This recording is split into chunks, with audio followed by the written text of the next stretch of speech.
عمر فاروق رضی اللہ تعالیٰ عنہ نے اس کو اپنے کلاوے میں لیا، رونے لگے۔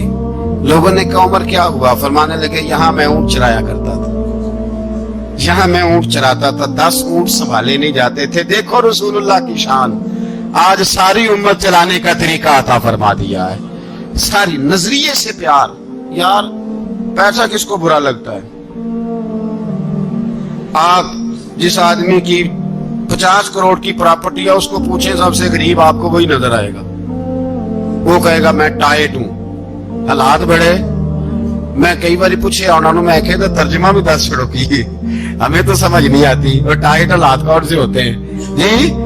جس آدمی کا کروڑوں میں کاروبار ہے نا، اس کو آپ چھیڑے وہ رونے لگ جائے گا، رونے۔ تو کئی میں نے ایسے دیکھے ہیں کرائے کا مکان ہے، ان سے پوچھے صاحب کیا حال ہے، تو کہتے ہیں جتنی اللہ نے شان والی زندگی ہمیں عطا کی ہے کسی کو نہیں دی ہوئی۔ اس کا مطلب ہے خوشی بھی یہی ہے اور غم بھی یہی ہے، اندر سے خوشی ہے، اندر سے ہی۔ تُنے اگر راضی رہنا ہے تو ادھر سے رہنا ہے، ناراض رہنا ہے تو بس اپنے آپ کو خوش رکھے گا تو ہو جائے گا۔ سارے صحابہ مل کے آئے، کہنے لگے عمر فاروق سے کہنا ہے نبی پاک کے زمانے میں تو ظاہراً غربت تھی، ابو بکر کے دور میں بھی غربت تھی، اب تو بڑا مال ہے۔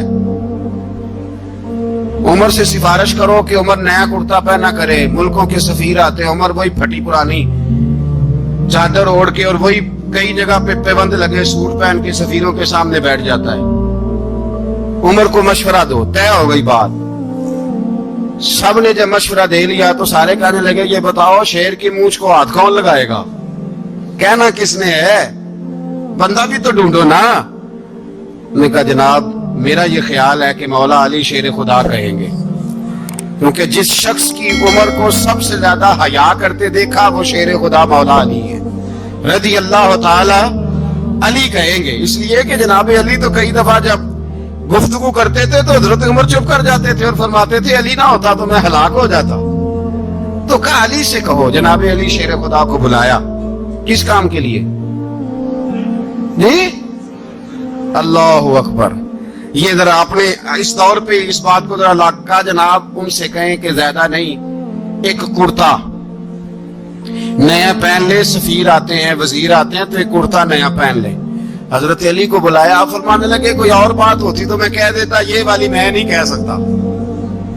کوئی اور ہوتی تو میں عمر کو کئی دفعہ کہہ دیتا ہوں، جلال میں بھی تو سن، یہ والی میں نہیں کہہ سکتا۔ میں تمہیں ایک مشورہ دیتا ہوں۔ کہا وہ کیا؟ کہنے لگے سیدہ عائشہ صدیقہ سے کہو، وہ مومنوں کی ماں ہیں، عمر ٹالے گا نہیں۔ اماں جی سے جا کے کہا اماں جی نیا کرتا عمر سے کہیں پہن لے، وزیر آتے ہیں بڑے بڑے لوگ تو چلو کوئی حرج نہیں۔ اماں جی نے کہا اچھا کوئی بات نہیں میں بلا لیتی ہوں۔ جناب عائشہ نے پیغام بھیجا، جب خادم نے کہا نا مصطفیٰ کے گھر سے پیغام آیا ہے تو 20 لوگ بیٹھے تھے، عمر کانپتے ہوئے اٹھے، کانپتے دوڑے۔ حضرت عائشہ پردے میں تھی تو فرماتی ہیں عمر اتحیات کی حالت میں بیٹھ گئے۔ کہا اماں جی دیر تو نہیں ہو گئی مجھے آنے میں؟ کہا نہیں ٹائم پہ آ گئے ہو۔ کس لیے بلایا تھا؟ کہا عمر دیکھو غربت کے معاملات اور ہوتے ہیں، جب اللہ آسانی دے تو کوئی چیز استعمال کرنا حرام نہیں ہوتی، اگر حرام ہے تو بتاؤ۔ کہا نہیں اماں جی حلال ہی ہے۔ تو فرمایا پھر اتنے سفیر آتے ہیں مشیر آتے ہیں، اب تو مال غنیمت بڑا آتا ہے، ڈھیر لگ جاتے ہیں مسجد میں، تو چل ایک نیا کرتا تم بھی پہن لیا کرو، اور آپ نیا کرتا پہنو گے تو دھاک بیٹھے گی غیروں پر۔ تو صحابہ کا مشورہ ہے کہ آپ نیا لباس پہنے۔ اماں جی کہتی ہے میں نے حکم دیا تو عمر چپ کر گئے، گردن جھک گئی۔ تھوڑی دیر کے بعد سیدنا عمر فاروق نے سر اٹھایا تو داڑھی پہ آنسو گر رہے تھے، رو پڑے، کہنے لگے پاک محبوب کی پاک بیوی جیسے حکم کرتی ہو میں حاضر ہوں، پر مجھے وہ والا لباس پہنانا جو میرے مصطفیٰ نے پسند فرمایا ہے۔ اگر یہ رنگ رسول پاک کا ہے تو میں حاضر ہوں، اور اگر نبی پاک کا نہیں تو پھر جیسے آپ حکم کریں۔ جناب عائشہ کہتی ہے عمر روئے تو میں زیادہ روئی، میرا پلو بھیگ گیا آنسوؤں سے۔ میں نے کہا عمر آپ جائیے۔ عمر یوں نکلے تو جو صحابہ کھڑے تھے وہ کونے میں تھے، سارے آ گئے۔ کہا اماں جی کیا بناؤ؟ فرمایا بھائی تم سب جو باتیں کہتے ہو وہ اپنی جگہ ٹھیک ہیں، پر عمر جو بات کرتا ہے وہ سب سے زیادہ ٹھیک ہے۔ عمر جس پہلو پر بات کرتا ہے وہ یار ایسی آجزی، ایسا رنگ، ایسا انداز، ایسا طرز حیات، ایسی زندگی. اولاد کے معاملے میں لوگ بزدل ہو جاتے ہیں، بزدل. پر حضرت عمر کا بیٹا مصر گیا، وہاں سے کمائی کر کے لایا، تجارت کرنے گیا، لاکھوں کا مال. کون سا باپ ہے دنیا میں جس کا بیٹا باہر سے پیسے لے کے آئے تو ابا تفصیل پوچھے کہ بیٹا کہاں سے کمائے، کہاں سے لایا، کتنے ملے، کیوں آئے؟ کون سا باپ تفصیل پوچھتا ہے؟ ابا تو کہتا ہے لا صحیح، اور تعریفیں کرتا ہے میرا بیٹا بڑی کمائی کرتا ہے. کبھی پوچھا ہے اس سے کہ ڈیوٹی صحیح دیتا ہے کہ نہیں؟ کبھی پوچھا ہے کہ تو ایمانداری کی روزی لاتا ہے کہ حرام کی کماتا ہے؟ یہ باپ کی ذمہ داری ہے، یہ اماں کی ذمہ داری ہے. پھر کہتا ہے بیماری کیسے آ گئی، پریشانی کیسے آ گئی؟ تو نے کبھی سوال کیا اپنی اولاد سے؟ حضرت عمر فاروق رضی اللہ تعالیٰ عنہ کا بیٹا مصر سے پیسے کما کے لایا تو جناب عمر نے بلایا، فرمایا بیٹے اتنی تو تیرے پاس راس ہی نہیں تھی، تھوڑے سے تو پیسے لے کے گیا تھا، اتنی کمائی کیسے ہو گئی؟ اتنے تو پیسے نہیں تھے صاحب، کہاں سے کمائی لائے؟ اس نے کہا ابا جی وہ جو میرے چچا ہے نا مصر کے گورنر، آپ کے دوست، انہوں نے میری مدد کی ہے. فرمایا جتنے لوگ گئے تھے سب کی ہے مدد اس نے؟ کہا نہیں صرف میری کی. فرمایا تیری کیوں کی؟ تیری کیوں کی؟ کہا حضور آپ کے دوست ہیں. فرمایا چپ کر حضور انہوں نے مجھے اتنے پیسے دیے، میں نے کاروبار میں ڈالے تو نفع آیا تو میں ان کی رقم دے کے. فرمایا خاموش ہو جا، باقی جتنے لوگ گئے تھے سب کی مدد کی اس نے؟ کہا نہیں حضور صرف میری کی. فرمایا اس نے تیری مدد نہیں کی، اس نے خلیفہ کے بیٹے کی مدد کی، اس لیے کہ وہ خلیفہ کو اپنے حق میں نرم کر سکے. فرمایا آدھا مال تیرا ہے، آدھا مال غنیمت کا ہے، مال خزانہ کا ہے، مسلمانوں کا ہے، اس لیے کہ تو جو وہاں سے مال کما کے لایا ہے وہ اپنے باپ کے خلیفہ ہونے کی وجہ سے کما کے لایا ہے، لہذا رکھ ادھر. یہاں کہتے ہیں کدھر سے آیا، کیسے آیا، کون سا حساب دیں، کیا کریں؟ او بھائی حضرت عمر رضی اللہ تعالیٰ عنہ کا اپنی اولاد کے بارے میں یہ رنگ ہے. ایک جنگ سے نا خوشبو آئی، خوشبو بڑی مہنگی ہوتی تھی، عرب میں خوشبو آج بھی بڑی مہنگی ہے، وہ زیادہ استعمال کرتے ہیں. میری باتوں کی سمجھ آ رہی ہے میرے بھائی؟ بڑی مہنگی خوشبو تھی.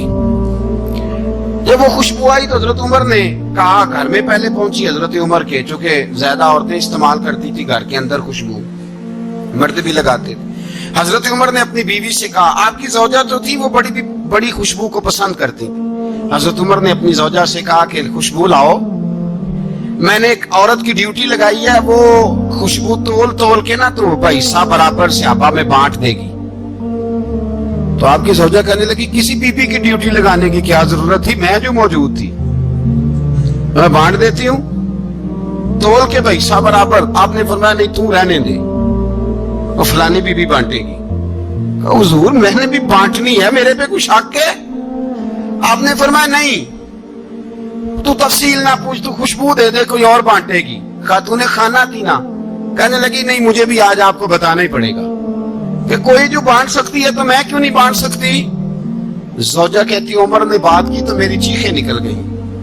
حضرت عمر فرمانے لگے جب تو خوشبو بانٹے گی نا تیرے ہاتھوں کو بھی لگے گی، تیرے دوپٹوں کو بھی لگ جائے گی.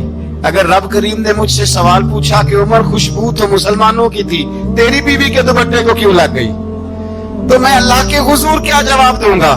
اگر اللہ نے یہ سوال کیا کہ تیری بیوی نے کیوں لگائی، وہ تو حصہ تھا مسلمانوں کا، تو نے تیری بیوی نے کیوں لگائی؟ تو فرمایا میں نہیں چاہتا کہ اللہ کے حضور مجھے اور تجھے باز پرس ہو، لہذا کسی اور کو بانٹنے دے. زوجہ روئی اور تڑپ کے کہنے لگی عمر مجھے لگتا ہے صبح قیامت بھی تیری بیوی ہونے کی وجہ سے اللہ مجھے جنت عطا فرما دے گا، تیری زوجہ ہونے کی برکت سے. بھائی یہ معیار رکھا، خدا کی قسم ایسا شخص تاریخ میں دوبارہ نہیں آیا. اتنا بڑا آدمی، اتنا بڑا شخص، اتنا بڑا آدمی، اور پھر رنگ یہ ہے کہ عمر 22 لاکھ مربع میل کا حکمران، 22 لاکھ، اور کھجور کے درخت کے نیچے مٹی کا ڈھیلا لے کے سو گئے ہیں، پرواہ کوئی نہیں، کوئی مسئلہ ہی نہیں. 2 غلام ساتھ بیٹھے تو ایک روٹی حضرت عمر نے گھر سے منگوائی، تھوڑا سا سرکہ، تو غلام کہنے لگے ہم نے بھی کھانی ہے. فرمایا کوئی حرج نہیں، روٹی کو پیٹ بھر کے کھانا ضروری تو نہیں، 3 حصوں میں بانٹ لیتے. ایک آدمی آیا ہوا تھا مصر کا رہنے والا ملنے کے لیے. اس نے پوچھا عمر کدھر ہے؟ تو کہا وہ ادھر جاؤ مسجد میں بیٹھے ہوں گے. اور واپس آیا تو کہنے لگا وہاں تو 3 غلام بیٹھے ہیں, ایک روٹی بانٹ بانٹ کے کھا رہے ہیں, لگتا ہے کئی دنوں سے روٹی نہیں ملی. کہا 3 غلام تو کوئی نہیں, وہاں 2 ہی تھے, تیسرے تو امیر المومنین تھے. اس نے کہا نہیں نہیں 3 غلام ہیں, کپڑے بھی ایک طرح کے پہنے ہوئے, بلکہ 2 کے تو پھر صحیح ہیں, تیسرے کے تو زیادہ ماڑے ہیں. کپڑے بھی ایک طرح کے, کھانا پینا بھی ایک طرح کا, اور ان کا نشست برخاست بھی ایک طرح کی, لہذا کوئی فرق نہیں. حضرت ابو ہریرہ کہتے ہیں میں لے کے آیا, اور جناب عمر کو جب میں نے کچی زمین میں تامت سمیٹ بیٹھے دیکھا تو میں رو پڑا. میں نے اس مصر سے آنے والے کو کہا تو اس کے جلوے دیکھ, اگر اس کی ذات میں اتنا حسن ہے تو محمد عربی کا مقام کیا ہوگا. یہ مقام غور ہے, مقام غور. 10 محرم کو لوگ دیگے پکائیں گے نا, نہیں پکانی ہے, کوئی بول دے نہیں, ہاں نہ نہیں کر دے. پروگرام بدلیا تو نہیں تھی عید کی کہ وہ ایک اب کام شروع ہوا لاسٹ ٹائٹ ہونے والا, کیوں جی پکڑی ہے نا دیکھیں 10 محرم کو انشاءاللہ. ہم بھی پکائیں گے انشاءاللہ, یہاں بھی پروگرام ہوگا. تو 10 محرم کو جو دیگ پکنی ہے تو ایسا نہیں ہو سکتا کہ یکم محرم کو حضرت عمر کے نام کی بھی کوئی پک جائے. اگر امام حسن حسین کے نام کی دیگیں پکے تو جو امام حسن حسین کے سے پیار کرنے والے ہیں, جو امام حسن حسین سے ہم لوگوں نے بھی عجیب رٹا اپنایا ہے نا, ہم لوگ بات کا ایک پہلو دیکھتے ہیں دوسرا نہیں دیکھتے. حضرت امام حسن اور حسین کو بھی نبی پاک نے شہید کہا, اور جناب عمر کو بھی رسول اللہ نے خود شہید فرمایا. فرمایا شہید ہے, خود فرمایا اپنی زبان سے کہ یہ شہید ہے, خود میرا عمر شہید ہے. تو ان کے نام کی دیگ نہیں پکنی چاہیے, اس طرف نہیں ہماری توجہ ہونی چاہیے. اور اہل بیت نبوی, یہ بات میں پہلے بھی کرتا ہوں, آج پھر کرنا ضروری سمجھتا ہوں. اہل بیت کا پیار سن لو کان کھول کے, اہل بیت کا پیار اگر ہمیں کسی نے سکھایا ہے تو سیدنا عمر فاروق نے سکھایا ہے. اہل بیت نبوت کی محبت اگر کسی نے سکھائی ہے تو کس نے سکھائی ہے؟ بول کے بتائیے. حضرت عمر نے. اہل بیت کا پیار ہمیں حضرت عمر نے بول کر کے سکھایا ہے. بھائی یاد رکھیں, کسی کی طاقت نہیں تھی دم مارنے کی حضرت عمر کے سامنے, طاقت ہی نہیں تھی. کیسر و کسرا کانپ جاتے تھے, جرأت ہی نہیں کرتے تھے حضرت. اور ہمارے تو تعلقات بڑے ہیں نا غیروں سے. حضرت ابو موسیٰ اشعری رضی اللہ تعالیٰ عنہ فرماتے ہیں میرا منشی عیسائی تھا, وہ کاتب کہتے تھے وہ لوگ, میرا حساب کتاب عیسائی تھا. تو فرماتے ہیں ایک دن میں نے وہ سارا حساب کتاب لین دین کے حضرت عمر کو دکھایا تو فرمانے لگے جس نے لکھے ہیں اس کو بلاؤ. کہنے لگے حضور مسجد نہیں آ سکتا. کیوں نہیں آ سکتا؟ کہنے لگے وہ عیسائی ہے. کہتے ہیں حضرت عمر جلال میں آ گئے. آپ فرمانے لگے جنہیں رب دور کرتا ہے تم کیوں قریب کرتے ہو؟ جنہیں اللہ دور کرتا ہے. فرمایا تم غیروں کو اگر عہدے دو گے تو اپنوں کا کیا بنے گا؟ اگر تم غیروں کو عہدے دو گے تو اپنوں کا. یہ سوچ ہے جو آج برما کے مسلمانوں کے لیے بھی ضروری ہے. کہا اگر تم غیروں کو عہدے دو گے تو اپنوں کا. ہم نے غیروں کو عہدے دیے تو دیکھا نا اپنے کس طرح کاٹے جا رہے ہیں. غیروں کو جو عہدے دے دیے یعنی سارے غیروں سے روز دعویٰ ہوتا ہے چین ہمارا سجن ہے, چین ہمارا دوست ہے. او بھائی دوست ہے تو اس سے کہو نا کہ برما تو تمہاری ایک چھوٹی سی ریاست ہے, چین کے بغیر تو وہ سانس بھی نہیں لے سکتا. اس کو کہو نا اس حکومت پہ دباؤ ڈالے. لیکن ہم لوگوں نے غیروں کو عہدے دیے تو اپنے پس گئے. حضرت عمر کہتے تھے ذمہ کا ہم ادب کریں گے. ذمہ کافر کا ہم, ایسا کافر جو مسلمان ریاست کو قبول کرے, بدامنی نہ پھیلائے. ایک آدمی کو آپ نے دیکھا آنکھوں سے نابینا ہے اور بھیک مانگ رہا ہے, تو حضرت عمر کو نظر آ گیا. فرمایا کون ہو؟ اس نے کہا میں یہودی ہوں. فرمایا بھیک کیوں مانگتے ہو؟ کہا جب تک تندرست تھا مسلمانوں کو جزیہ دیتا تھا, بوڑھا ہو گیا ہوں کیا کروں. حضرت عمر نے گھوڑے کی پشت پہ بٹھایا, کافر کو گھوڑے کی پشت پہ بٹھایا اور بٹھا کے مدینے لائے. حضرت علی شیر خدا وزیر خزانہ تھے. فرمایا علی اس کا وظیفہ جاری کرو. کہا یہ کون ہے؟ فرمایا یہ یہودی ہے لیکن یہ ہمیں جزیہ دیتا رہا, بوڑھا ہو گیا بیچارہ, بھیک مانگنے پہ مجبور ہے, ہماری حکومت کے اندر رہتا ہے, اس کا پورا وظیفہ جتنا خرچہ اتنا وظیفہ لگاؤ. حضرت علی کہتے ہیں میں وظیفہ لگا رہا تھا اور وہ میرے نبی کا کلمہ پڑھ رہا تھا, وہ رسول اللہ کا کلمہ پڑھ رہا تھا. یہ مزاج, یہ نہیں کہ کافر. حضرت عمر نے گورنروں کو خط لکھے تھے کہ زبردستی کسی کو مسلمان نہیں کرنا, جہاں ان کی عبادت گاہیں بنی ہو گرانی نہیں, کوئی مندر کوئی گرجا ضائع نہیں کرنا. اسلام سب کو جینے کا موقع دیتا ہے، پر بے ایمانو ظالموں بدذاتوں تمہیں یہ کہتا ہے کہ ہم تمہیں جینے کا موقع دیتے، تم بھی مسلمانوں کو جینے کا موقع دو. یہ جہاں بستے ہیں جہاں رہتے ہیں انہیں وہاں جینے کا موقع دو، انہیں بھی اللہ اکبر کہنے کا موقع دو، انہیں بھی قرآن پڑھنے کا موقع دو، انہیں بھی رسول اللہ پر درود پڑھنے کا موقع دو. ہمارے ملک میں عیسائی اپنی مرضی سے کھلے عام تبلیغ کرتے ہیں. یہاں تو چینل چلائے ہیں عیسائیوں نے. کسی مذہبی جماعت نے کبھی جلوس نکالا کہ عیسائیوں کا چینل بند کرو؟ بولے نکلا ہے کہ نہیں نکلا؟ کتنے ظلم کی بات ہے. ہم جو غیر کو اتنا تحفظ دیتے ہیں، اتنا تحفظ دیتے ہیں. ہم نے دیکھا ہے، مجھے 20 لوگوں نے عید پہ ٹیلی فون کیے کہ عیسائیوں کو قربانی کا گوشت دے لیں. مجبور ہیں جی، دروازے پہ آ گئے ہیں، ہمارے کام کاج کرتے ہیں.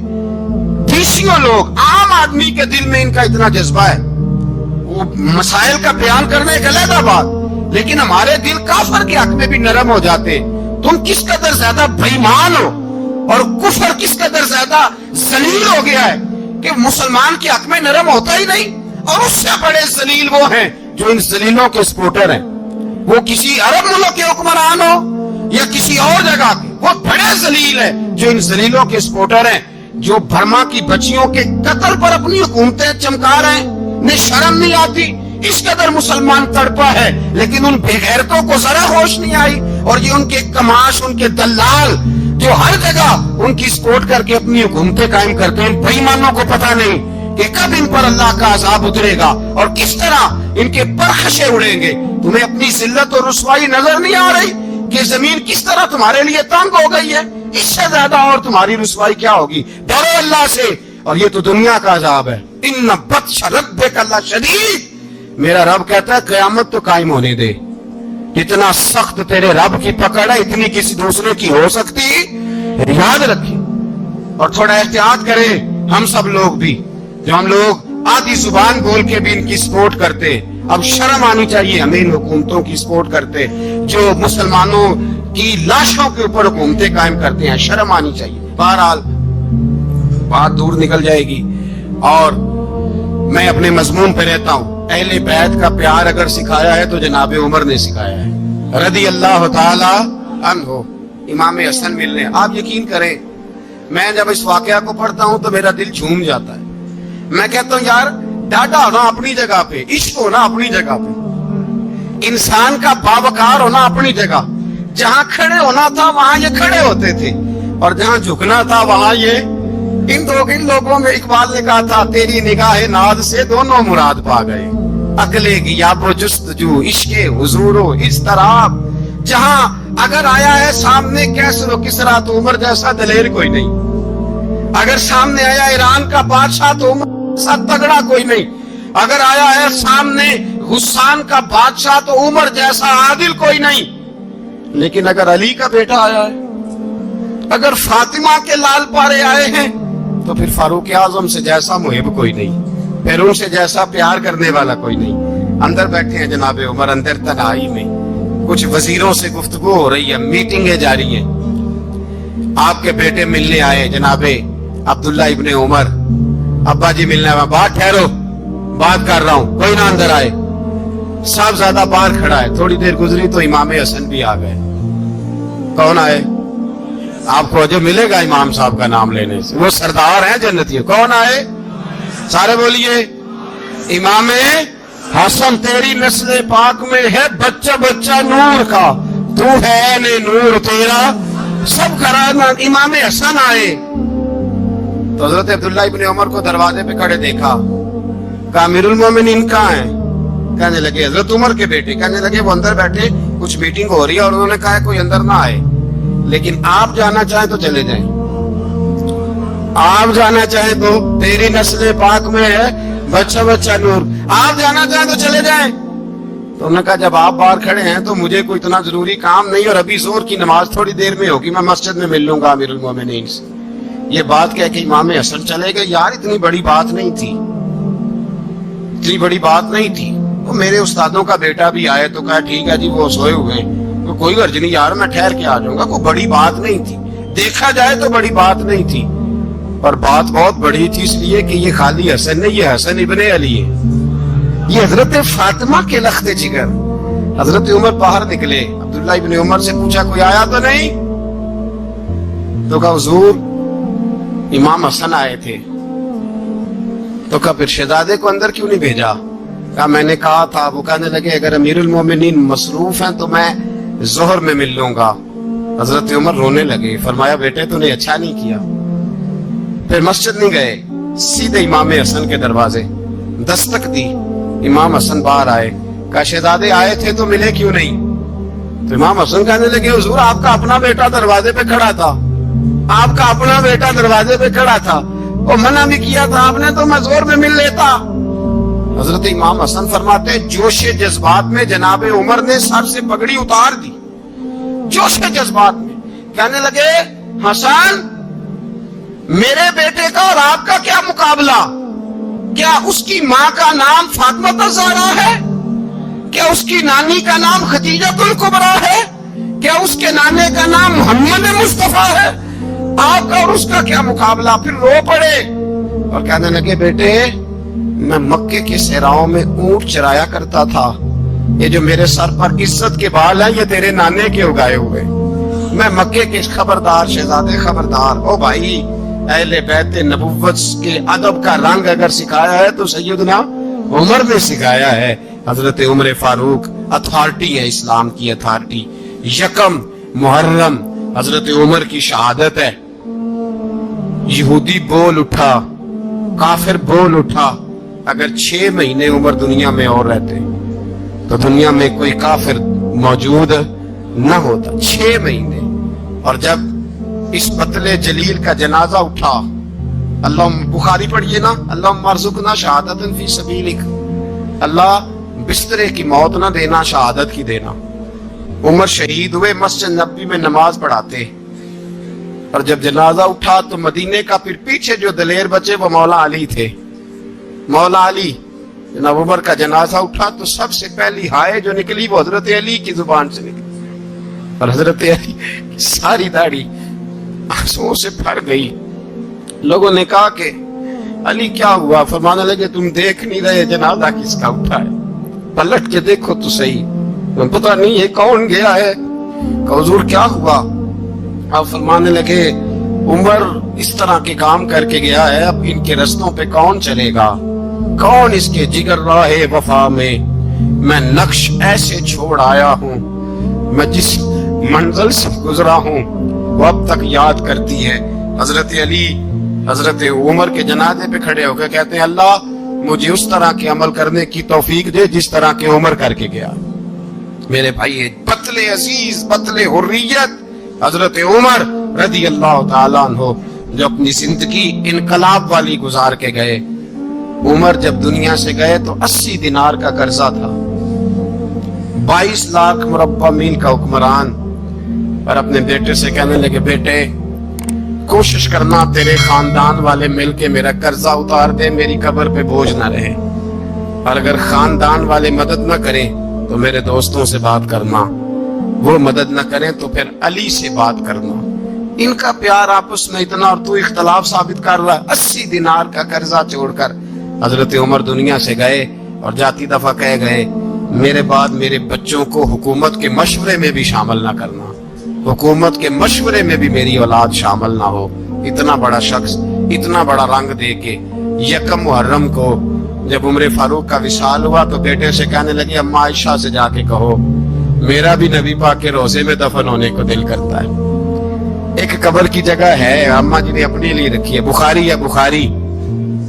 حضرت عائشہ کے پاس صاحبزادے گئے, کہنے لگے اماں جی عمر کو زخم لگ گیا ہے, حالت بڑی پریشانی والی ہے. وہ کہتے ہیں اگر اماں اجازت دے. سید عائشہ رو پڑی, فرمانے لگی کہ اپنی قبر کی جگہ تو نہیں نہ کسی کو دیتا. پر عمر نے کمال ہی بڑا کیا, اسے کہو جاؤ گنبد خضرا میں قیامت تک جو مصطفیٰ پہ اور ابو بکر پہ سلام پڑھے گا وہ تجھ پہ بھی سلام پڑھ کے جائے گا, جاؤ میں نے جگہ دی. اعلیٰ حضرت فاضل بریلوی رحمت اللہ علیہ فرماتے ہیں وہ عمر جس کے آداب شہدہ شکر, اس خدا دوست حضرت پہ لاکھوں سلام, اس خدا دوست حضرت پہ.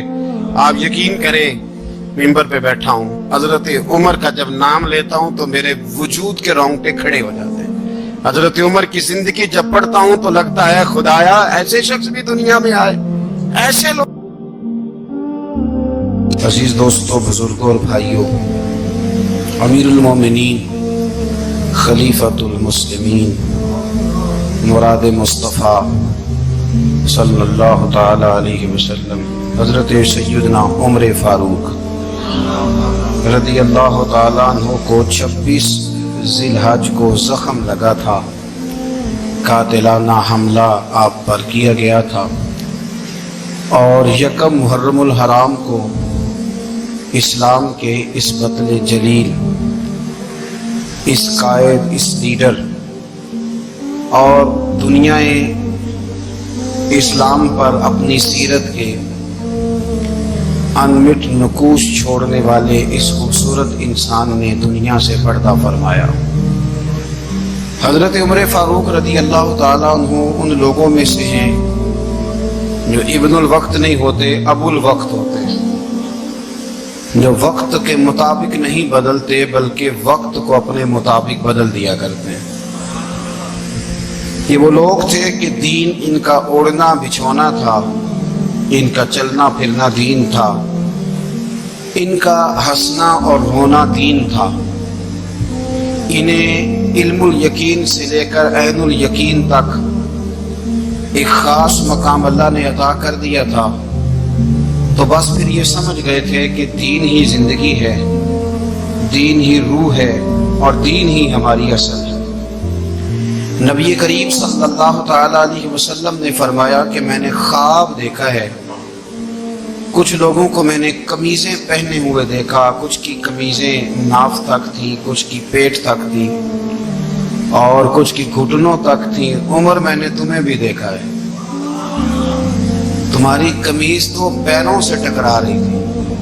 تو حضرت عمر کہنے لگے حضور خواب کوئی دیکھتا ہے، تعبیر کوئی بتاتا ہے، پر یہاں کمال یہ ہے کہ خواب بھی آپ نے بتایا ہے، تعبیر بھی آپ ہی بتائیں گے۔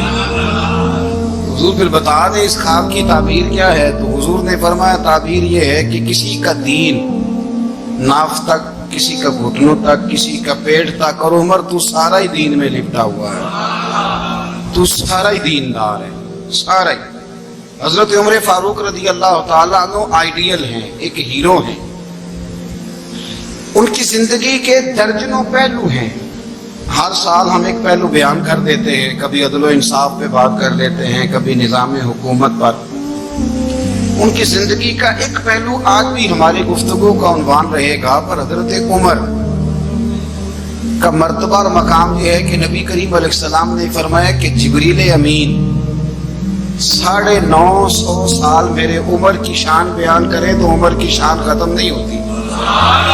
950 سال اگر حضرت جبریل بھی بیان کریں تو یہ مقام ہے سیدنا فاروق اعظم کا۔ اللہ تبارک و تعالیٰ نے جس طرح سارے نبیوں میں شان حضور کو عطا فرمائی، اسی طرح تمام نبیوں کے حواریوں میں سب سے زیادہ شان حضور کے غلاموں کو عطا فرمائی۔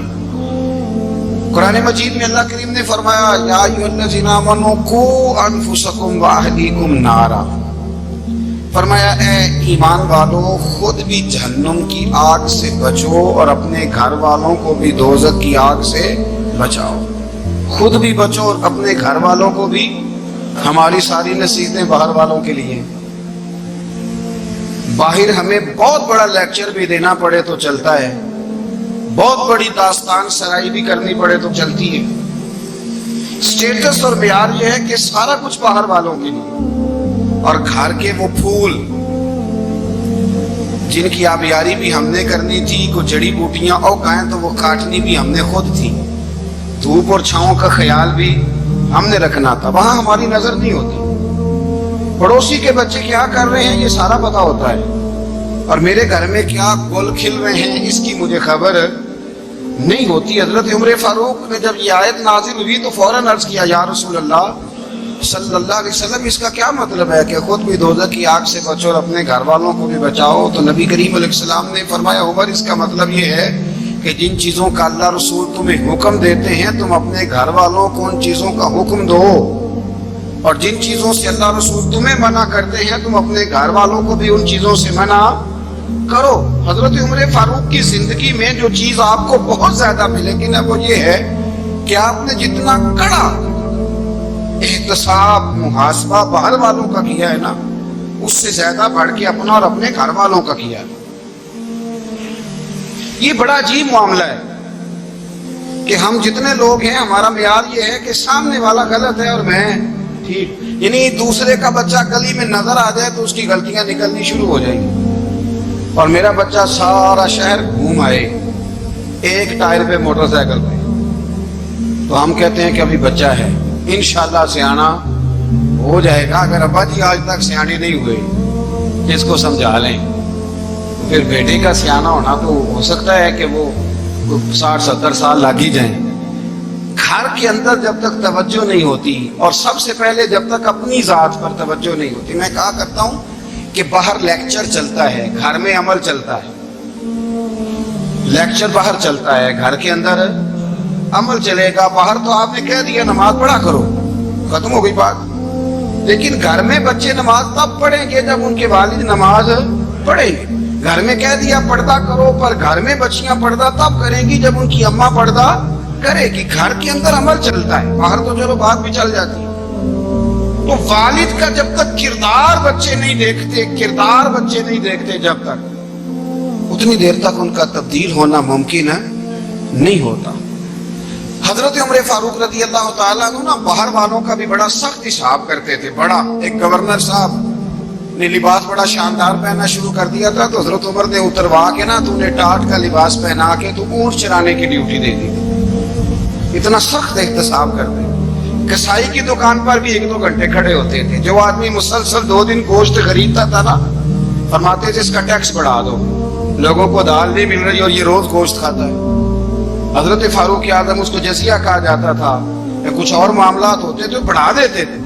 مسلسل جو 2 دن آدمی گوشت کھاتا تھا فرماتے تھے مدینے میں غربت ہے، اگر یہ والا نظام تم کرو گے تو غریب لوگ کس کی طرف دیکھیں گے۔ لیکن اس سے زیادہ بڑھ کر جو ان کی زندگی کا معیار اور سٹیٹس تھا وہ یہ تھا کہ اپنے گھر کا خاص خیال رکھتے، خاص توجہ کرتے۔ ملک شام سے اور ایران سے کچھ لوگ آپ کی خدمت میں آئے تو وہاں سے کچھ کنیزیں بھی آئیں، ان کے بادشاہ کا پیغام لے کے۔ شاہ ایران کی کنیز کو ملکہ نے کہا کہ نا حضرت عمر کی زوجہ کو دیکھ کے آنا ذرا کس طرح کی ہے۔ ہمارے ملک میں کیا کہتے ہیں خاتون اول، باقی سارے دونوں میں خاتون اول، ذرا خاتون اول کو دیکھ کے آنا۔ تو وہ جب آئی نا گھر میں ملنے تو کہا کہ مجھے میری ملکہ نے کہا تھا کہ عمر کی زوجہ سے اہلیہ سے ملاقات کر کے آنا۔ تو حضرت عمر کی اہلیہ نے نا ایک جوڑا کپڑوں کا دے دیا ملکہ کے لیے اور ایک خوشبو کی شیشی دے دی۔ اب جب وہ تحفے وہاں گئے تو اس ملکہ نے نا کچھ سونے کا سامان بھیجا، کچھ زیورات بھیجے، کچھ تحائف بھیجے۔ جب حضرت عمر کے گھر آئے نا وہ خادم لے کے آیا، اس نے کہا جی آپ کی اہلیہ نے تحفے بھیجے تھے، تو جواب میں شاہ ایران کی بیوی نے یہاں جس ملک کا وہ سفیر تھا انہوں نے بھی یہ بھیجے۔ تو حضرت عمر فاروق نا وہ تحفے لے کے گھر گئے تو جا کے کہنے لگے اپنی اہلیہ سے یہ تو کب سے تحفے تحائف بھیجنے لگ گئی ہے، یہ کب سے نظام شروع ہو گیا؟ تو کہ حضور تحفہ دینا لینا تو ٹھیک ہے، سنت ہے، محبت بڑھتی ہے، تو یہ کوئی قباحت نہیں، اور میں نے اپنی ذاتی استعمال کے لیے جو چیزیں رکھی تھی وہ میں نے دی ہیں۔ تو حضرت عمر فاروق رضی اللہ تعالیٰ عنہ فرمانے لگے ہم نے کسی ملک کے ساتھ اور اس کے بادشاہ کے ساتھ ذاتی تعلق نہیں بنانا، تعلق جو بھی بنے گا رسول اللہ کے دین کی برکت سے بنے گا۔ ذاتی رشتے نہیں ہم نے قائم کرنے، ذاتی۔ آپ کے ملک کی جو ایئر لائن جس کا ہر سال خسارے کا ڈنڈورا پیٹا جاتا ہے نا، وہ ہمارے بادشاہ صاحب اور صدر صاحب اگر غیر ملکیوں کو گھوڑا کبھی بھیجنا ہو نا، گھوڑا تو پورا ایک جہاز گھوڑا دے کے تحفے میں جاتا ہے، پورا جہاز غریب قوم کا یہ سرمایہ، اور قوم بڑی بادشاہ ہے لائنوں میں لا کے ووٹ دیتی ہے۔ 2 کام ہمیشہ لائن میں لا کے کرنے، ایک بل لائن میں لا کے جمع کرانا ہے اور ایک ووٹ لائن میں لا کے، تاکہ پھر پورے 5 سال لائن میں ہی لگے رہیں۔ مرضی سے آپ ووٹ دینا پر جو بات درست ہے اس کو سنو۔ حضرت عمر فاروق رضی اللہ تعالیٰ عنہ نے اپنی اہلیہ سے پوچھا کتنے کا تھا وہ تیرا جوڑا اور خوشبو کی شیشی؟ انہوں نے کہا 3 دینار کی۔ فرمایا یہ 3 دینار تیرے اور باقی جو تحفے آئے ہیں وہ تو خود کہہ، چونکہ اس نے تیرے نام بھیجے ہیں، تو کہہ کہ میں مال غنیمت میں دیتی ہوں، تو کہہ میں مسلمانوں کو کہہ۔ تو زوجہ ہنس پڑی، کہنے لگی میں نہ بھی کہوں تو مجھے کہنا تو پڑے گا ہی، کہنا تو میں نے ہے ہی، کیونکہ سامنے عمر فاروق ہے، لہذا فرمایا کہہ دیتی ہوں میں نے دیا خزانے کو۔ حضرت عمر نے جمع کرا لیا۔ بھائی یہ کیا بات، میرے گھر والے جو مرضی کریں، ان کا معیار زندگی جس طرح کا مرضی ہو۔ اور حضرت عمر ایک جملہ کہا کرتے تھے، اللہ کرے کہ یہ باتیں اس دور حاضر میں ہماری سمجھ میں آئیں۔ حضرت عمر فاروق رضی اللہ تعالیٰ عنہ اپنے بچوں کو فرمایا کرتے تھے کہ بہت آدمی کو بھوک لگی ہو نا، اور پھر اس کی پسند کا کھانا پکا ہو، جتنے شوق سے وہ اس کھانے کو دیکھتا ہے نا، فرمایا اس طرح پوری قوم اپنے بادشاہوں کے خاندان کو دیکھتی ہے، اس تیزی کے ساتھ دیکھتے ہیں کہ ان کے گھر میں کیا ہو رہا، ان کا معیار زندگی کیا ہے، ان کا سٹیٹس کیا ہے۔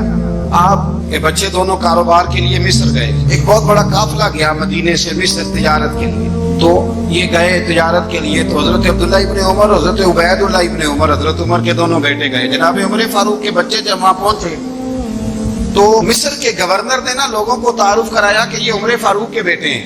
ایک چھوٹی سی بات کر دوں، کہ چودھری کے بیٹے کو کون بتاتا ہے کہ تو چودھری کا بیٹا ہے؟ باہر والے بتاتے ہیں، گھر والے۔ اور سیٹھ صاحب کے بیٹے کو کون بتاتا ہے کہ تو سیٹھ صاحب کا بیٹا ہے؟ اور مالک کو کون بتاتا ہے کہ تو مالک کا بیٹا ہے اور یہ کرایہ دار ہے؟ یہ کون بتاتا ہے؟ یہ سوچ ہم دیتے ہیں بچوں کو، چودھری اور کمی کی سوچ، امیر اور غریب کی سوچ، مالک اور کرایہ دار کی سوچ، گھر کے مالک کی اور کام کرنے والے کی سوچ، یہ ہم دیتے ہیں۔ یاد رکھنا، یہ ہم دیتے ہیں، یہ ہمارا مزاج ہے، یہ باہر سے نہیں آتی۔ تو کوئی شہزادہ ہے، تو سیٹھ ہے، تو نواب ہے، یہ سوچ باہر سے نہیں آتی، یہ اماں سوچ دیتی ہے، اماں، یہ ابا سوچ دیتا ہے۔ اور پھر جب تباہی اترتی ہے تو اس کے ذمہ دار بھی باہر والے نہیں ہوتے، گھر والے ہوتے ہیں، گھر والے۔ ہمارے بچوں کی طبیعتوں پر زیادہ نقش باہر والوں کا نہیں ہوتا، گھر والوں کا ہوتا ہے، یاد رکھیے گا۔ حضرت عمر فاروق رضی اللہ، بچے ہیں، شہزادے ہیں، وہ کاروبار کرنے گئے اور وہاں بتایا گورنر صاحب نے کہ یہ فاروق اعظم کے بچے، امیر المومنین کے۔ لوگوں نے ان سے زیادہ مال خریدا، تجارت میں زیادہ نفع ہوا، ظاہر ہے کہ وہ آپ کے جو اللہ خیر کرے حکمران ہیں، ان کے کاروبار کتنے ملکوں میں ہیں، کس بنیاد پر ہیں؟ صرف اس بنیاد پر کہ وہ حکمران رہے، ان کے لیے آسان تھا بڑے لوگوں سے تعلقات بنانا۔ حضرت عمر فاروق رضی اللہ تعالیٰ عنہ کے بچے ڈھیروں مال کما کے جب واپس آئے نا، تو حضرت عمر سے آ کے بچوں نے بطور محبت کا، ابا جی اللہ نے بڑا ہی فضل کیا ہے، بڑا مال کمایا الحمدللہ، یہ دیکھیں کتنا نوازا ہے۔ تو حضرت عمر کہنے لگے سارے قافلے نے اتنا ہی کمایا ہے، سارے قافلے نے اتنا ہی کمایا ہے؟ تو حضور نہیں، سارے قافلے نے اتنا نہیں کمایا، سب کو اتنا نہیں ملا۔ وہ تو وہاں گورنر صاحب نے لوگوں کو تعارف کرایا تھا کہ یہ عمر کے بچے ہیں، تو لوگوں نے پھر ہم سے بڑا ہی خریدا۔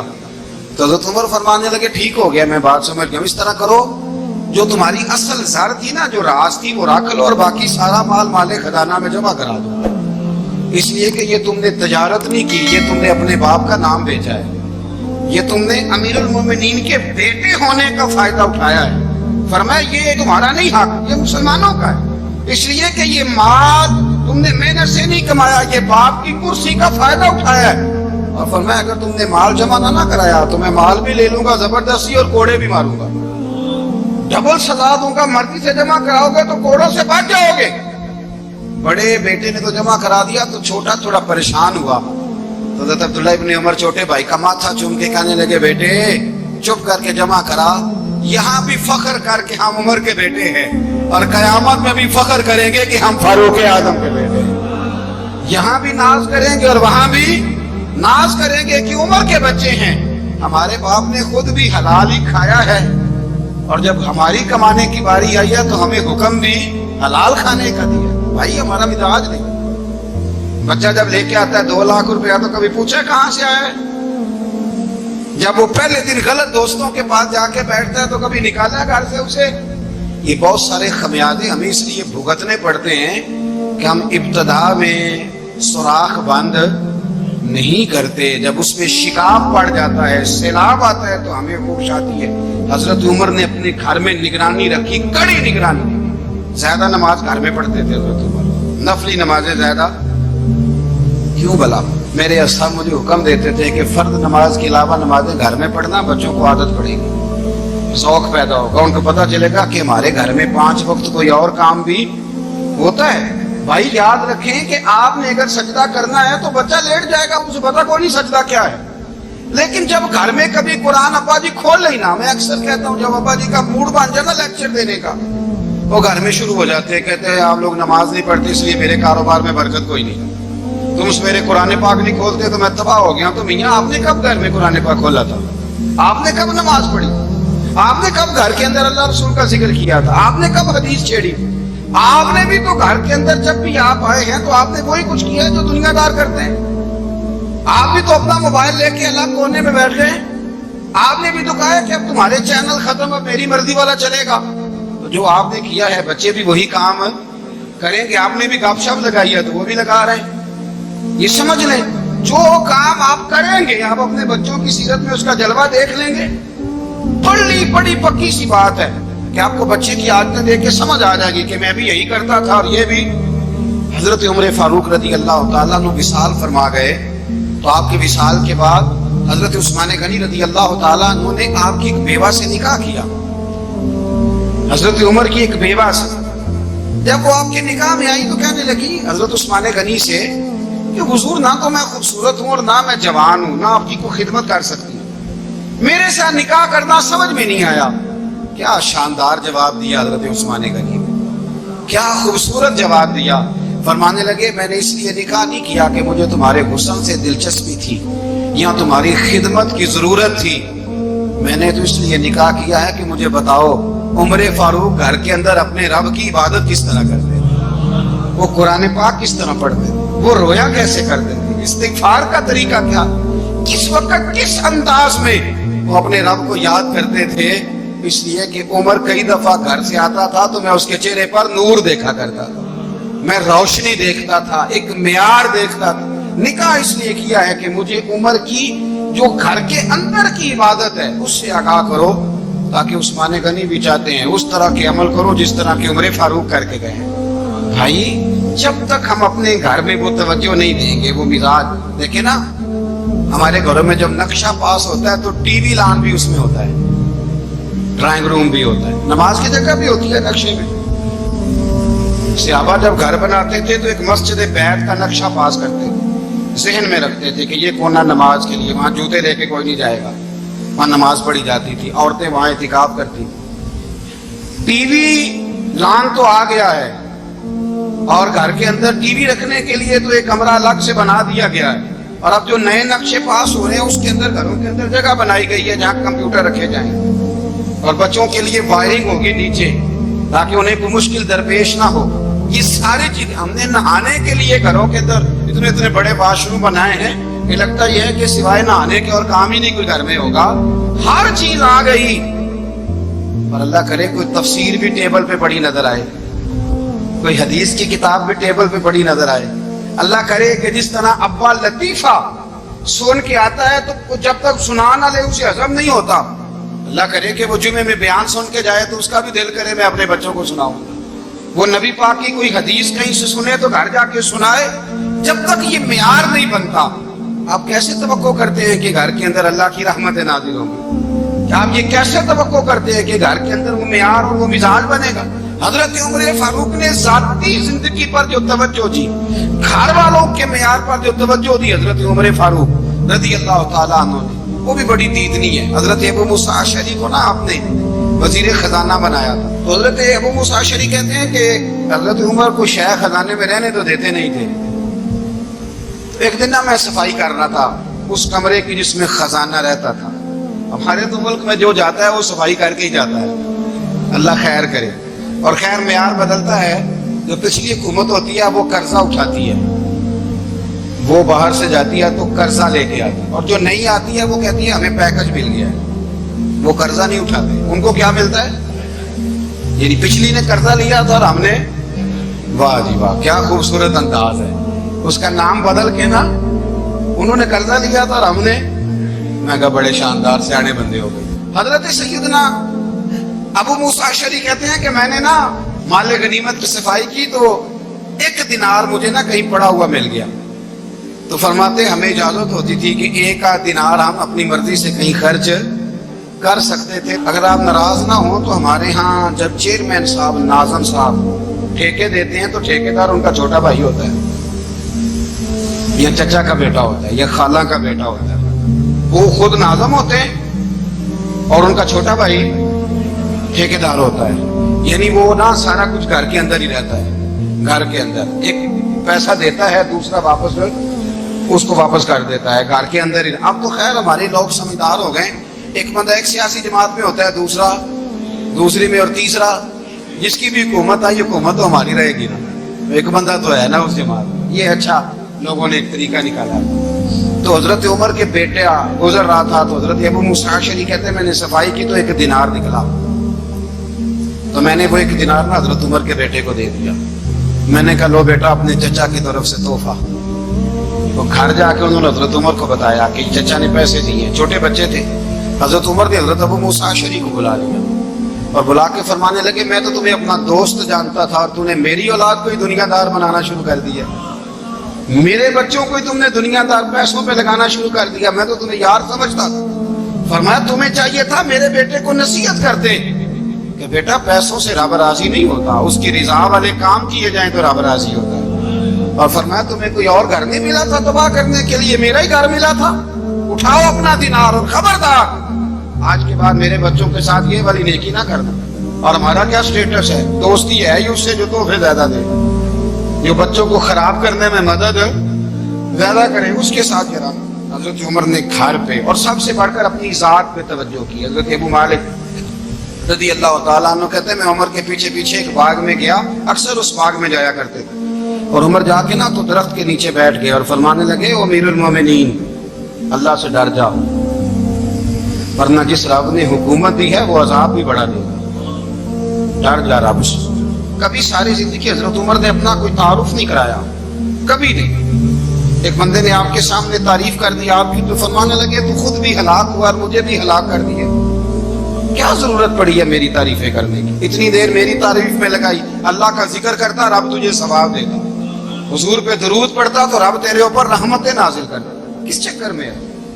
آج جتنا اچھی کوئی خوشامد کرے اتنی اچھی وزارت ملتی ہے، جتنی اچھی اس کو جو ہے وہ چاپلوسی کرنی آیا درجہ بھی اسے اتنا ہی اچھا ملتا ہے۔ حضرت عمر فاروق رضی اللہ تعالیٰ عنہ آپ کے بیٹے کہتے ہیں، صاحب فتوح الشام نے لکھا ہے، آپ کے صاحبزادے کہتے ہیں میں نکلا تو میرے ابا جی نا اپنی پشت پر مشکیزہ رکھ کے کنویں سے پانی بھر کے آ رہے، میں دوڑ کے آگے گیا، میں نے کہا ابا جی مجھے دے دے۔ فرمانے لگے بیٹا تیرا کیا خیال ہے، کوئی اور نہیں تھا مشکیزہ بھر کے لانے کے لیے، تیرا کیا خیال ہے؟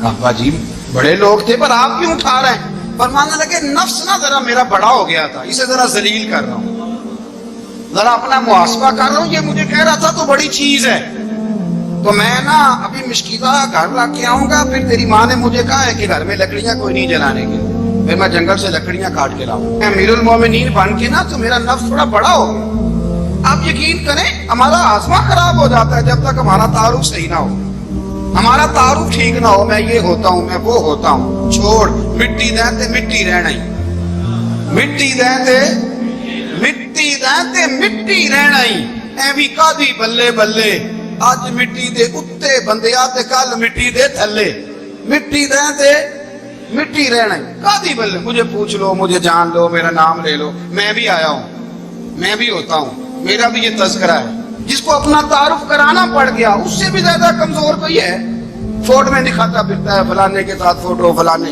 تو کمزور بندہ یہ کام۔ حضرت عمر فاروق اللہ اکبر، حضرت عمر جیسا بندہ 24 لاکھ مربع میل کا حکمران، اور شاہ روم کو خط لکھ کے کہتا ہے میں منت نہیں کرتا میں حکم دیتا ہوں، نہ تگڑا بندہ۔ جنگ قادسیہ کے لیے حضرت سعد بن ابی وقاص کو بھیجا، فتوح الشام پڑھ کے دیکھیں، حضرت عمر بڑے پریشان ہیں، اتنے دن ہو گئے کوئی رپورٹ ہی نہیں آئی، اب تو موبائل ہے نا، ایک ایک منٹ کی رپورٹ لیں آپ، بلکہ آپ ایک ایک منٹ کی فوٹو لیں آپ، رپورٹ تو دور رہ گئی۔ حضرت عمر فاروق رضی اللہ تعالیٰ عنہ بڑے پریشان ہیں کہ قادسیہ میں حضرت سعد بن ابی وقاص کے ساتھ لوگ جہاد کرنے کے رپورٹ کوئی نہیں آ رہی. اتنے پریشان تھے کہ باہر نکل کے نا اس رستے پہ بیٹھ جاتے جو رستہ قادسیہ کی طرف سے آتا تھا. جو بھی آتا جاتا پوچھتے جنگ کے کیا حالات ہیں. ادھر جب اللہ نے فتح دے دی نا تو حضرت سعد بن ابی وقاص رضی اللہ تعالیٰ عنہ نے ایک قاصد کو خط دے کے بھیجا. کہنے لگے عمر کے پاس جاؤ, انہیں اطلاع دو کہ الحمدللہ اللہ نے اسلام کو فتح عطا کر دی. یہ حضرت عمر کو جا کے دینا. وہ بڑے پریشان ہو گئے. وہ جو اس زمانے میں اس طرح ہوتا تھا کہ کئی دور دور سے صحابہ جو دوسرے شہروں کے ملکوں کے رہنے والے ہوتے تھے وہ بھی آ کے شامل ہو جاتے تھے جہاد میں. کوئی ایک دفعہ مدینے آیا, کوئی 2 دفعہ آیا, پھر اپنے اپنے علاقوں میں. بہت سارے لوگوں نے زیادہ دفعہ حضرت عمر کو دیکھا بھی نہیں تھا. وہ جو قاصد خط لے کے آیا تھا نا اس نے ایک آدھ دفعہ دیکھا تھا. حضرت عمر بوڑھے ہو گئے, وہ پہچانتا نہیں تھا. ادھر سے وہ خط لے کے آ گیا. حضرت عمر مدینے سے باہر نکل کے اس روڈ پہ بیٹھے تھے جو قادسیہ سے آتا تھا. جب اس آدمی کو آتے دیکھا تو حضرت عمر اٹھ کے کھڑے ہو گئے, فرمانے لگے قادسیہ سے آ رہے ہو؟ وہ کیا کہتا ہے؟ پھٹے پرانے کپڑے, ٹوٹے ہوئے جوتے, سر پہ پرانی پگڑی. کہنے لگے غلام مدینے کے رہنے والے ہو؟ حضرت عمر کہنے لگے ہاں مدینے کا ہوں. کہا میں قادسیہ سے آیا ہوں, الحمدللہ اللہ نے اسلام کو فتح دے دی ہے, الحمدللہ کفر کی کمر ٹوٹ گئی ہے. اس نے یہ بات کر کے تو گھوڑے کو ایڑی لگائی, گھوڑا دوڑنے لگا مدینے کے. حضرت عمر بھی ساتھ ساتھ دوڑ رہے. فرمانے لگے اچھا بتاؤ خالد بن ولید کا کیا حال ہے؟ تھوڑا آگے جا کے فرمانے لگے اسامہ بن زید کیسے؟ وہ کہتے ہیں ٹھیک ہے. پھر اس نے اور گھوڑا. عمر ساتھ ساتھ دوڑ رہے ہیں, ساتھ ساتھ. 24 لاکھ مربع میل کا حکمران, ایک جوتا پیر سے نکل گیا, عمر دوڑ رہے ہیں. آگے جا کے پوچھتے ہیں سعد بن ابی وقاص کا کیا حال ہے؟ کہا حضور وہ بھی ٹھیک ہے. کتنے لوگ میرے شہید ہو گئے مسلمانوں میں سے؟ کہنے لگا صحیح گنتی کا نہیں پتا. یہ لفظ ادا ہوتے ہوتے مدینے کی سرحد آ گئی. لوگوں نے عمر کو گھوڑے کے ساتھ دوڑتے دیکھا تو کہا امیر المومنین کیوں دوڑ رہے ہیں؟ وہ غلام چھلانگ لگا کے نیچے آیا, قدموں میں بیٹھ گیا. کہنے لگا حضور آپ نے بتایا ہی نہیں آپ امیر المومنین ہیں. آپ فرمانے لگے کیا بتاتا؟ میں تو اونٹ چلانے والے کا پتر ہوں, کیا بتاتا؟ وہ عمر ہوں جس نے اپنے گناہوں کا حساب دینا ہے. کیا بتاتا؟ جو سعد بن ابی وقاص کو جہاد پہ بھیج کے خود بزدلوں کی طرح گھر میں بیٹھا ہے. کیا بتاتا؟ کوئی حیثیت نہیں, کوئی طاقت. تو نے اچھا کیا, تو مجاہد تھا, مجھے ساتھ ساتھ دوڑایا, تو نے اچھا کیا. جتنے لوگ تھے چیخے مار کے رونے لگے. حضرت فاروق اعظم سے کہنے لگے عمر جب تک تیرے جلوے رہیں گے اللہ کامیابیاں ہی عطا فرمائے گا. جب تک تیرا رنگ رہے گا اللہ تعالیٰ نوازتا ہی رہے گا. کچھ نہیں کبھی اپنا آپ ظاہر ہی نہیں کیا. بہت بڑے تھے, بہت بڑے تھے حضرت عمر, بڑے تھے. حضرت ابو رافع غلام تھے, قرآن پاک بڑا سونا پڑھتے تھے. حضرت عمر جب بھی انہیں ملتے کہتے ابو رافع تو عمر سے اچھا ہے, قرآن بڑا شاندار پڑھتا ہے. تو وہ کہتے حضور اگر میں قرآن صحیح پڑھتا ہوں تو آپ کو قرآن کی تشریح زیادہ صحیح آتی, آپ بھی تو مجھ سے افضل ہیں. تو آپ فرماتے نہیں پھر بھی تو مجھ سے افضل ہے. کیوں؟ اس لیے کہ تو اپنے آقا کی نوکری بھی ٹھیک کرتا ہے اور رب کی عبادت بھی ٹھیک کرتا ہے, اور مجھے خالی صرف عبادت کرنی ہوتی ہے وہ بھی ٹھیک نہیں کر پاتا. ساری زندگی اپنا محاسبہ, ساری زندگی اپنے گریبان میں دیکھا, ساری زندگی اپنے آپ کو پرکھا, اپنے آپ کو ٹٹولا. 62 سال عمر بیت گئی. حضرت حذیفہ بن یمان ایک صحابی تھے, میرے نبی کریم علیہ السلام ان سے راز کی باتیں کرتے تھے. ہر بندے کا ہاضمہ ٹھیک نہیں ہوتا, سب سے راز کی بات نہیں کرنی چاہیے. حضرت حذیفہ بن یمان کہتے ہیں حضور راز کی باتیں بتاتے. مدینہ منورہ میں جو منافقین تھے ان کی لسٹ بھی نبی پاک نے حضرت حذیفہ بن یمان کو دی تھی.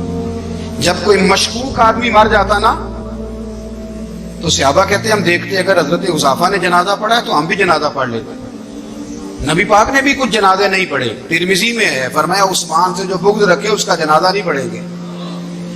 حضرت حذیفہ بن یمان اگر جنازہ پڑھتے تو لوگ پڑھتے, وہ نہ پڑھتے تو لوگ جنازہ نہ پڑھتے. حضرت حذیفہ بن یمان کہتے ہیں جناب عمر فاروق کی خلافت کے آخری ایام تھے, کچھ دنوں کے بعد وہ شہید ہو گئے. فرماتے آدھی رات کا وقت تھا, میں گھر میں سویا تھا بڑا بے فکر, اچانک میرے دروازے پہ دستک ہوئی, میں گھبرا کے اٹھا. اتنی رات کو کون آیا؟ کہتے ہیں قربان جاؤں, دروازے پہ گیا تو امیر المومنین فاروق اعظم دروازے پہ. میں نے کہا عمر کوئی حکم تھا تو مجھے بلا لیتے. کہنے لگے میں نا امیر بن کے نہیں آیا, تیرا ویر بن کے آیا ہوں. امیر المومنین کی حیثیت سے سرکاری کام سے بلاتا تو وہاں بلاتا, مجھے ایک ذاتی کام پڑ گیا. کہتے میں نے عمر کو گھر کی اندر بلا کے چارپائی پہ بٹھایا. میں نے کہا حضور میں غریب آدمی, میں کیا آپ کے کام آ سکتا ہوں؟ تو کہتے انہوں نے نا مجھے ساتھ بٹھا لیا, پھر میرا ہاتھ پکڑ لیا. کہنے لگے تو عمر کو جانتا ہے؟ عمر جھوٹ نہیں بولتا. تو جانتا ہے عمر وعدوں کا پکا ہے؟ کہا حضور جانتا ہوں. کہا میں اس وقت آیا ہوں جب دیکھ بھی کوئی نہیں رہا. حضرت حذیفہ بن یمان کہتے ہیں پریشان ہو گیا, حضور پہلیاں نہ بجھوائے, مہربانی کر بتائیں کدھر آئے ہیں. حضرت عمر فاروق فرمانے لگے 62 سال کا ہو گیا ہوں, 63 میں چل رہا ہے, داڑھی سفید ہو گئی ہے, پھل پک گیا, اٹھ فریدا سدیا, داڑھی آ گئی پور, اگا نیڑے آ گئی, پیچھا رہ گئی دور. اب قبر اشر کا معاملہ صاف نظر آنے لگا ہے. کہا حضور مجھ سے کیا چاہتے ہیں؟ حضرت عمر رو پڑے. کہنے لگے آج میں عشاء کے بعد نکلا ہوں تو نبی پاک کے صحابہ مجھے نیک کہہ رہے تھے, پھر میں نے بچوں کی ماں سے اور بچوں سے بھی پوچھا ہے, وہ بھی مجھ سے راضی ہیں. اور حذیفہ تیرے ساتھ نبی پاک راز کی باتیں کرتے تھے, سچ بتا کہیں عمر کا نام منافقوں میں شامل تو نہیں؟ سچ بتا ان منافقین میں تو شامل نہیں, کہیں اوپر سے تو نہیں سارا کچھ؟ حضرت حذیفہ بن یمان کہتے ہیں میں باپ کے مرنے پہ اتنا نہیں رویا جتنا عمر کے سوال پہ رویا. میں قدموں میں بیٹھ گیا. میں نے کہا نہیں عمر, یہ تو میں نے نہیں سنا, لیکن یہ میں نے نبی پاک سے ضرور سنا ہے کہ میرے بعد اگر کوئی نبی ہوتا تو عمر ابن خطاب ہوتا. یہ میں نے اپنے کانوں سے سنا ہے کہ عمر جس گلی سے گزرے شیطان رستہ بدل جاتا ہے. یہ میں نے اپنے کانوں سے سنا ہے کہ 950 سال حضرت جبریل جناب عمر کی شان بیان کریں تو پھر بھی بیان نہیں ہو سکتا. یہ میں نے ضرور سنا. دوستو ساری زندگی حضرت عمر نے اگر دوسروں کا محاسبہ کیا تو اپنا اور اپنے بچوں کا بھی کڑا خیال رکھا, اپنی ذات پر بڑی توجہ دی. جو لوگ اپنا بھول جاتے ہیں نا, ہمیں اپنی صحت کا بڑا خیال ہے لیکن اپنی روحانی زندگی کا کوئی خیال نہیں ہے, قلبی زندگی کا کوئی تصور نہیں ہے. آپ یقین کریں موٹا آدمی کمزور ہونے کے لیے جدوجہد کر رہا ہے, کمزور طاقتور ہونے کے لیے, لیکن جس کو کتنے دن بیت گئے اللہ رسول کی یاد میں رویا ہی نہیں, کتنے دن بیت گئے نہ سننے کو دل ہی نہیں چاہا, جسے مہینوں بیت گئے اور قرآن پاک کی طرف نظر ہی نہیں گئی, وہ فکر مند ہی نہیں. زندگی زندہ دلی کا نام ہے, مردہ دل کیا خاک جیا کرتے ہیں. بھائی حضرت عمر کی زندگی دور حاضر میں ہمیں یہ سبق دیتی ہے کہ کڑی نگرانی رکھو اپنے پودوں کی, کڑا خیال رکھو اپنے ذاتی باغ کا, اور یہ جو تمہارے دل کی دنیا ہے یہ تمہاری روح کی زندگی ہے, اس کا محاسبہ کرتے رہو. نبی کریم علیہ السلام نے فرمایا اپنا حساب خود کر لو قبل اس کے کہ تمہارا حساب کیا جائے. اپنا حساب, ہم ساری دنیا کا حساب کرتے پھرتے ہیں, کوئی کہاں سے کماتا ہے کہاں کھاتا ہے, پر اپنا حساب حضور نے فرمایا حساب کر لو قبل اس سے کہ تمہارا حساب.